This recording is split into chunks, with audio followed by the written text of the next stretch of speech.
nectar nectar nectar ពាក្យថា nectar អាចមានន័យពីរន័យទី1មានន័យថាទឹកនាំផ្កាឬក៏ទឹកដែលមានជាតិផ្អែមដែលមាននៅលើផ្កា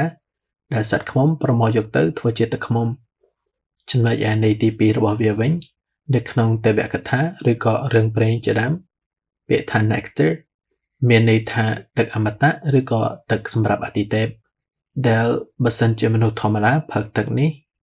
នោះពួកគេនឹងមានជីវិតអមតៈដូចជាអាទិទេពដែរពាក្យនេះនៅក្នុងភាសាបាលីសំស្ក្រឹតមានន័យថាទឹកអម្រឹតដែលក្នុងភាសាអង់គ្លេសយើងហៅវាថា Amrita Amrita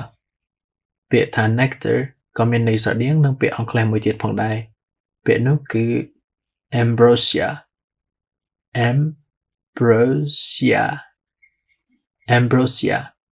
ដែលន័យត្រង់របស់ពាក្យនេះនៅក្នុងភាសាក្រិកមានន័យថាភាពអមតៈប៉ុន្តែពាក្យថា ambrosia